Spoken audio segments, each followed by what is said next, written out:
নমস্কার, আমি রানানাথ। আজকে আপনাদেরকে আমি এমন একটা জিনিস বলবো শেয়ার মার্কেট নিয়ে, এবং যে মানুষের ধনী হওয়ার মধ্যে যে কথাগুলো ভেসে ওঠে না, যে আমি ধনী হতে পারবো তো, আমার ভবিষ্যতের পরিকল্পনা সঠিক থাকবে তো, আমার নির্দিষ্ট যে মিউচুয়াল ফান্ড আছে সেটাতে আমি টাকা রাখতে পারবো তো, বা যতদিন আমি বেঁচে থাকবো ততদিন আমার পরিবার সিকিউরিটি পাবে তো, সমস্ত বিষয় এবং 7টি পয়েন্ট আজকে আপনাদেরকে বলবো যে আপনি ধনী হতে গেলে আপনার প্রচুর পরিমাণে এই পয়েন্টগুলো প্রয়োজন, যেটা একটা উদাহরণের মাধ্যমে 7টা পয়েন্টের মাধ্যমে আজকে পুরোপুরি আপনাদেরকে বুঝিয়ে দেবো।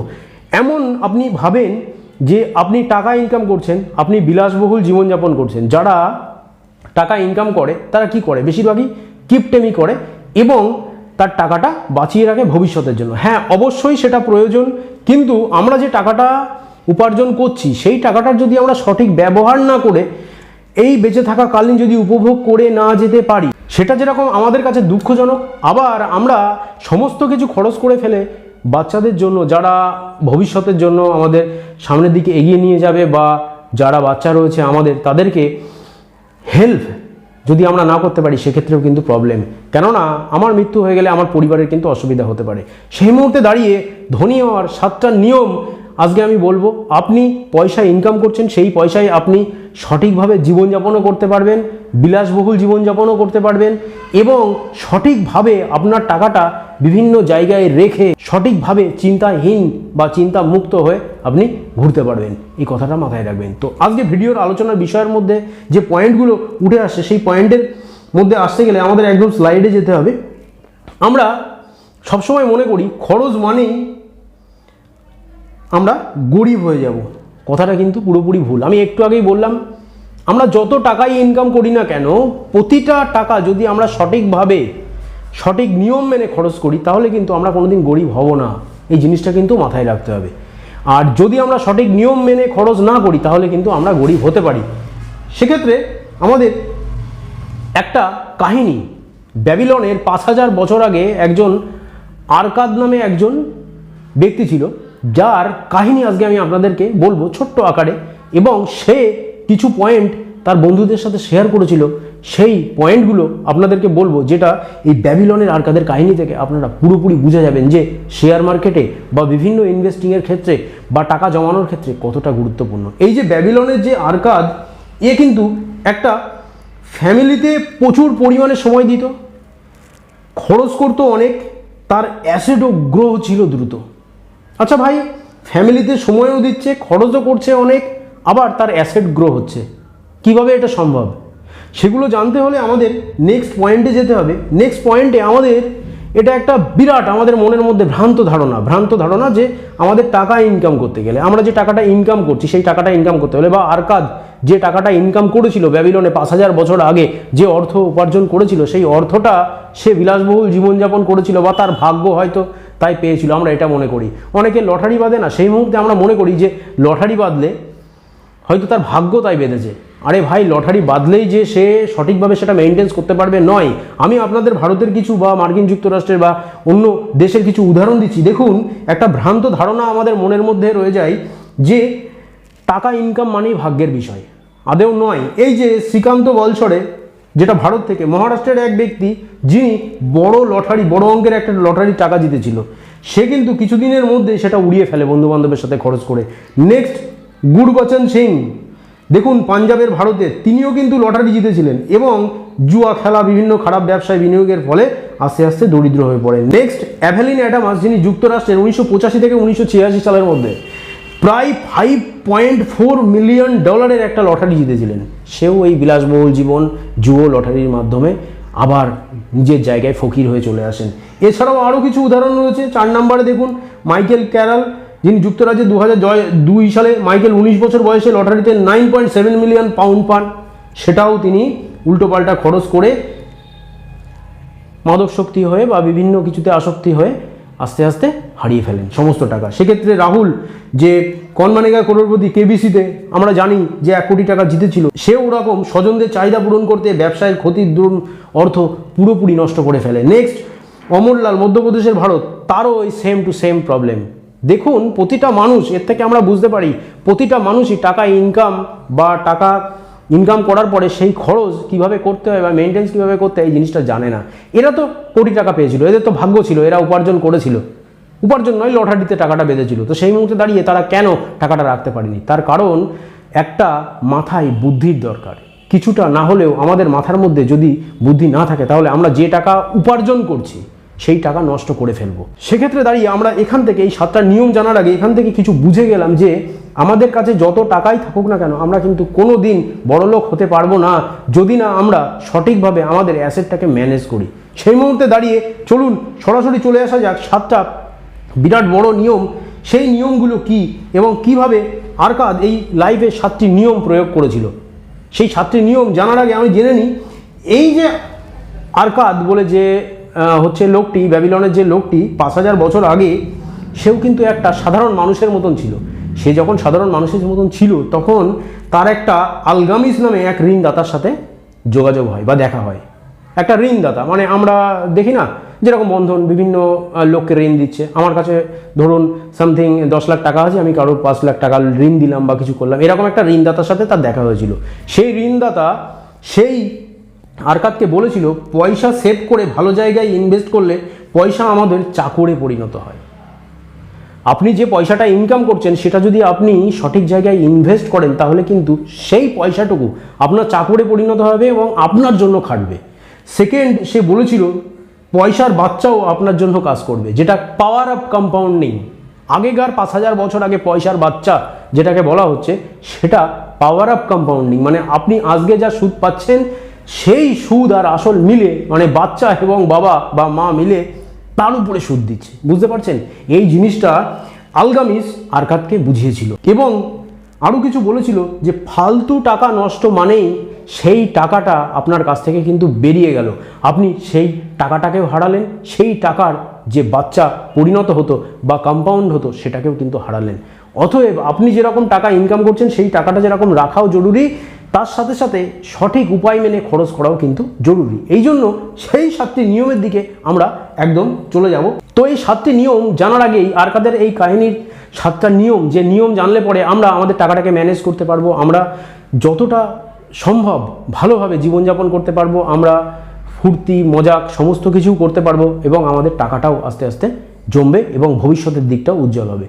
তা সেটা জানার আগে, এই 7টা নিয়ম জানার আগে আপনারা যদি আমার চ্যানেলটাকে সাবস্ক্রাইব না করে থাকেন অবশ্যই চ্যানেলটাকে সাবস্ক্রাইব করে বেল আইকনটা দাবিয়ে রাখুন, নাহলে কিন্তু share market related, investor related বা এই ধরনের ইনফরমেটিভ ভিডিও আপনাদের কাছে পৌঁছাবে না। তো চলুন সেই 7টা নিয়ম কি, সেই 7টা নিয়ম আজকে আমরা জেনে নিই।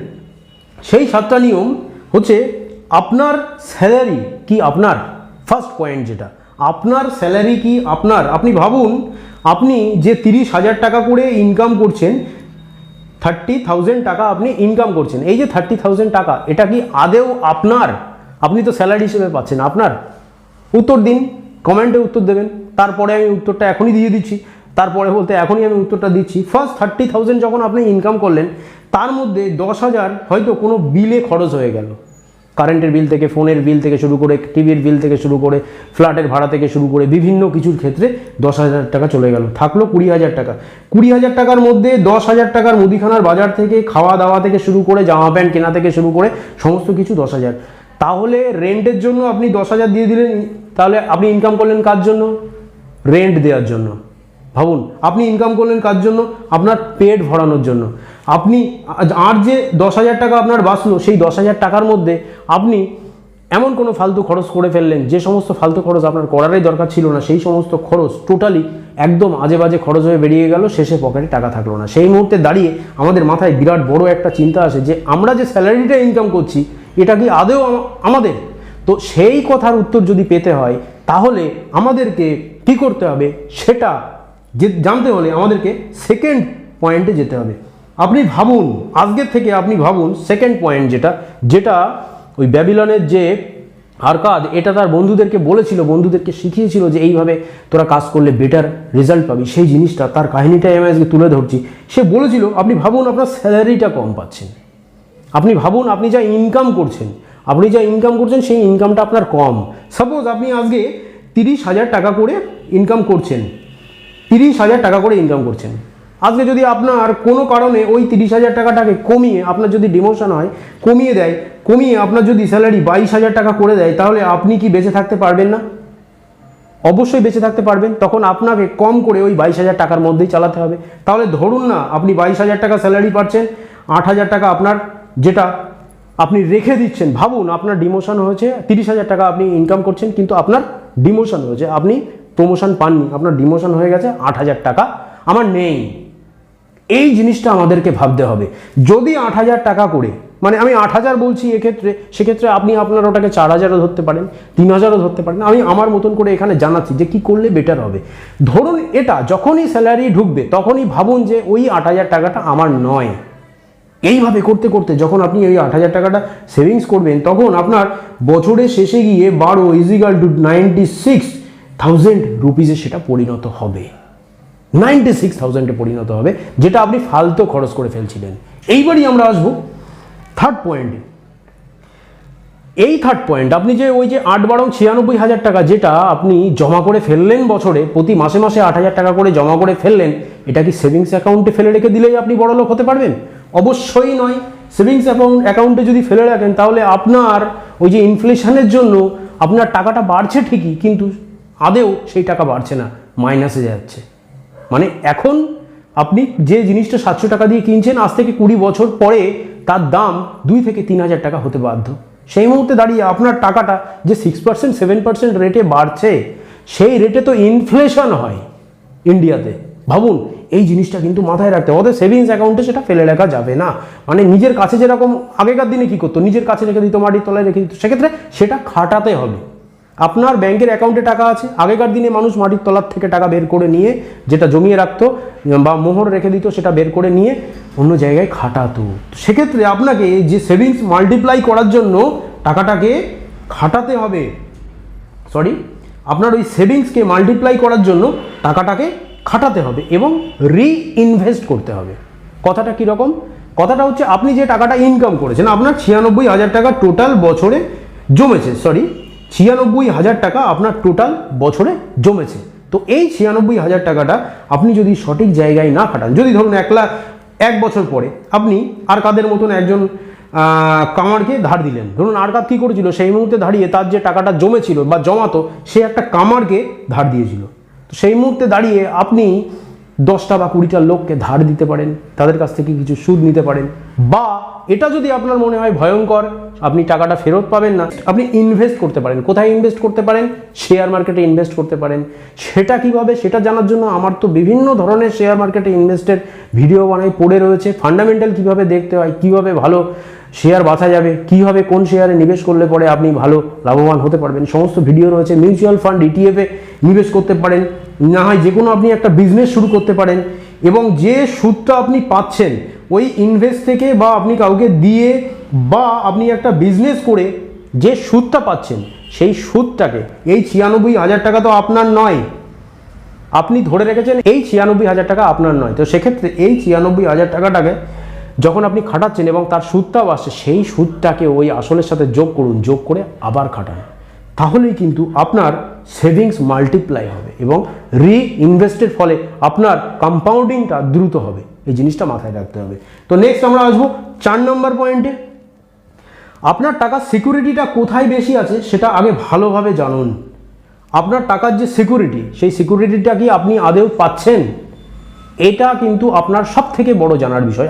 আমি বললাম যে যদি কাউকে আপনি টাকা বিলিয়ে দেন এবং তাদের কাছ থেকে সুদ নেন, তাহলে সে যদি পরের দিন মারা যায়, আপনি সেই টাকাটা নাও পেতে পারেন। জিনিসটা যেরকম সিকিউরিটি নাও হতে পারে, সেক্ষেত্রে সিকিউরিটির জায়গা বলতে গেলে কোথায় টাকা রাখলে দ্রুত গ্রো হবে, আমাদের এটা জানতে হবে। সেক্ষেত্রে আমাদের এটা বুঝতে হবে। সেকেন্ড, কিভাবে শেয়ারের ফান্ডামেন্টাল দেখতে হয়, তার জন্য আমার বিভিন্ন ভিডিও পড়ে আছে। থার্ড, কোন শেয়ারের লং টার্মের জন্য ভালো, আজকে আমি ইনভেস্ট করছি, কোন শেয়ার লং টার্মের জন্য ভালো, সেটা আমাদের মাথার মধ্যে আনতে হবে। বাজারে কোন কোম্পানির আধিপত্য বেশি আছে, যেরকম ইউনিলিভারের আমরা বিভিন্ন প্রোডাক্ট কিন্তু ইউজ করি, সেক্ষেত্রে তাদের কোম্পানির যে আধিপত্য বাজারে রয়েছে, সেই জায়গায় কিন্তু আপনি যদি হঠাৎ করে একটা কোম্পানি খুলে ফেলেন, সেই আধিপত্য বিস্তার করতে পারবেন না। সেই ধরনের কোম্পানিতে আপনি ইনভেস্ট করতে পারেন। ইনভেস্ট করলে আপনার টাকা মাল্টিপ্লাই হবে এবং সেই টাকার যে সুদ আসবে বা যে টাকার যে সুদেরও সুদ পাবেন, সেক্ষেত্রে আসল আর সুদ মিলে কিন্তু আপনার একটা কম্পাউন্ডিং দেখা দেবে। এই জিনিসটা মাথায় রাখবেন।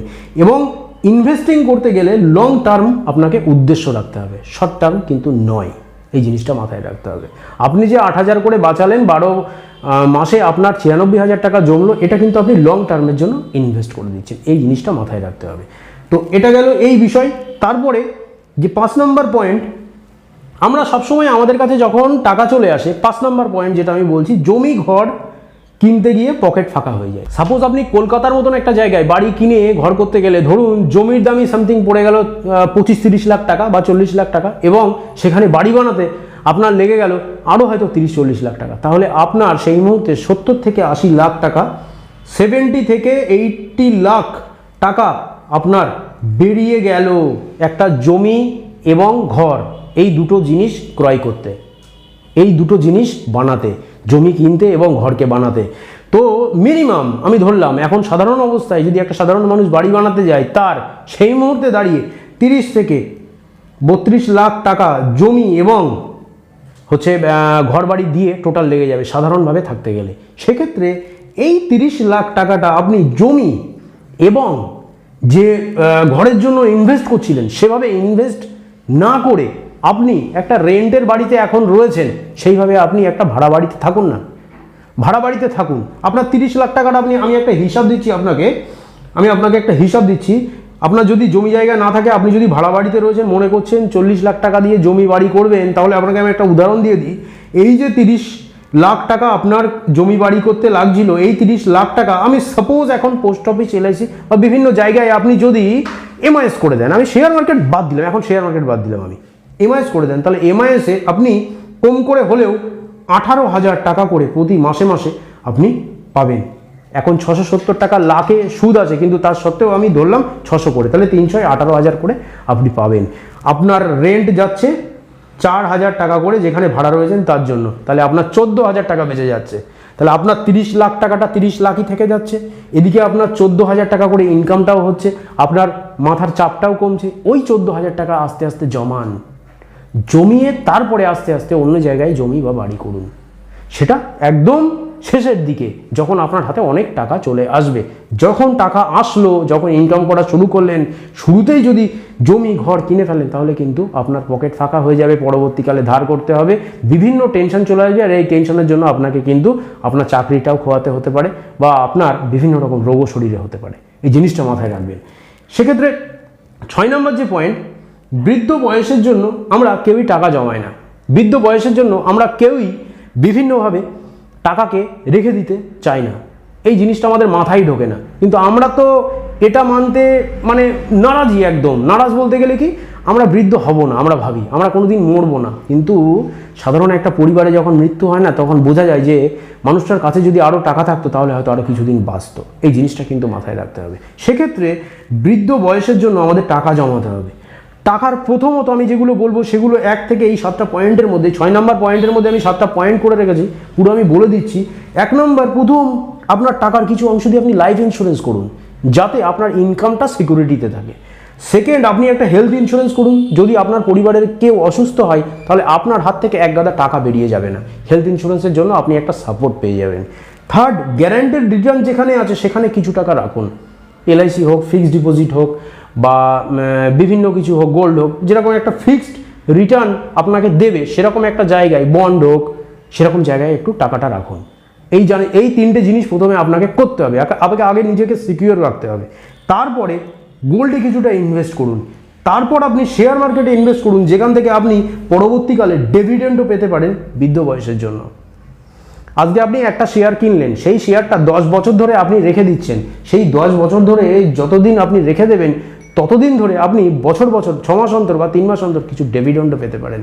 এবং সেই মুহূর্তে যদি আপনার 30 লাখ বা 40 লাখ টাকার একটা পোর্টফোলিও তৈরি হয়, সেই পোর্টফোলিওতে আপনার কিন্তু ডিভিডেন্ড সামথিং 1 লাখ 1.5 লাখ টাকাও বছরে আসতে পারে, বা 6 মাস অন্তর 1 লাখ 1.5 লাখ টাকা আসতে পারে, বা 3 মাস অন্তর 60-70 হাজার টাকাও আসতে পারে ডিভিডেন্ড। এই জিনিসটা কিন্তু মাথায় রাখতে হবে। অতএব আপনি শেয়ারের দিকে ঝুঁকুন। তারপরে শেয়ারের ফান্ডামেন্টাল বুঝতে হলে আমার সমস্ত ভিডিওগুলো দেখুন, অবভিয়াসলি, কেননা ফান্ডামেন্টাল নিয়ে আমি আমার চ্যানেলে বলি।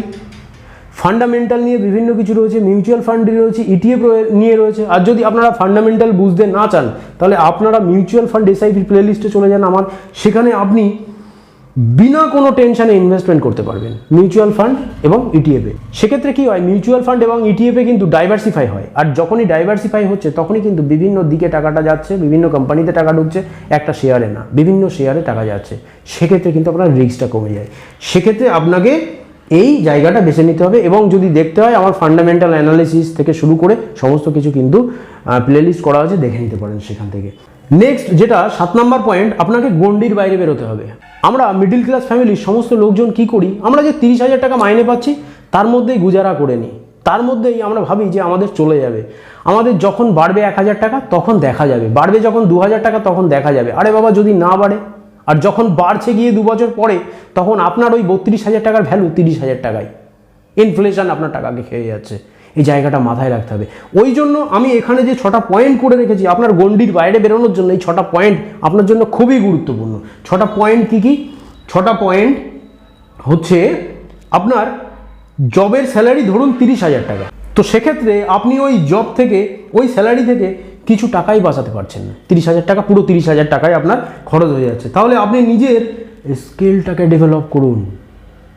আপনার যে ছোট ছোট স্কিল আছে আপনি যাতে মাহির, বেশিরভাগ মানুষ আমাদের ইন্ডিয়াতে, বেশিরভাগ 90% মানুষ তারা নিজেদের প্রফেশন চুজ করে নেয় পিতা মাতার কথা শুনে, বাবা মার কথা শুনে। 90% মানুষ, কেননা মা বাবাই তাদের একমাত্র সম্বল, এটাও হওয়া উচিত, কিন্তু এটাকে ডেভেলপ করতে হবে, এডুকেশন সিস্টেমটাকে পাল্টাতে হবে।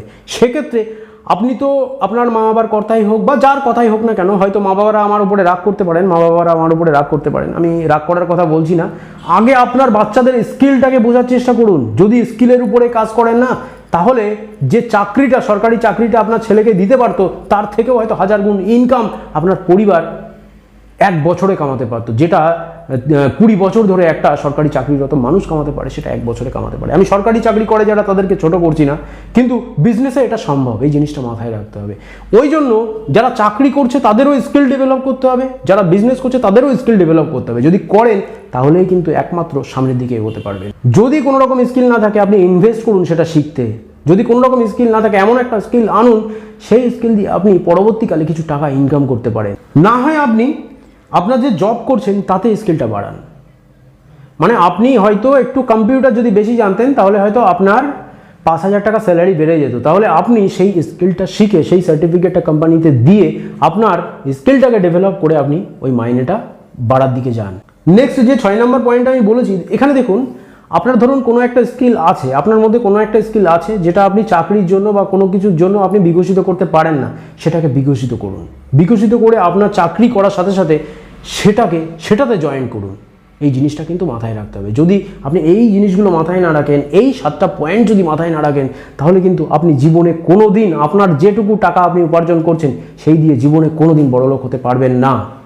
আপনাকে ইনভেস্টমেন্ট শিখতে হবে, আপনাকে স্কিল শিখতে হবে, আপনাকে স্কিল ডেভেলপমেন্ট শিখতে হবে। এই জিনিসগুলো কিন্তু আমার চ্যানেলে শেয়ার মার্কেট, ইনভেস্টিং বিভিন্ন কিছু শেখানো হয়, এবং আপনি কিভাবে ভবিষ্যতে আগে বাড়বেন সেটাও আমার কিন্তু এই চ্যানেলে বিভিন্নভাবে আপনাদেরকে বলা হয়। সেই জন্য আপনাদের যদি ভালো লাগে, আমি যে কথাগুলো আপনাদেরকে বললাম, এই কথাগুলো যদি আপনার জীবনের সাথে মিলে যায় এবং যদি মেলাতে চান পরবর্তীকালে, তাহলে এই 7টা পয়েন্ট অবশ্যই মেনে চলুন। নাহলে কিন্তু আপনি জীবনে কখনো আগে বাড়তে পারবেন না। এই 7টা রুলসই আপনাকে ধনী হতে সাহায্য করবে। তো আজকের ভিডিওটা এই পর্যন্তই, নেক্সট ভিডিওতে দেখা হচ্ছে। আজকের জন্য এই পর্যন্তই। Thank you, bye bye, see you.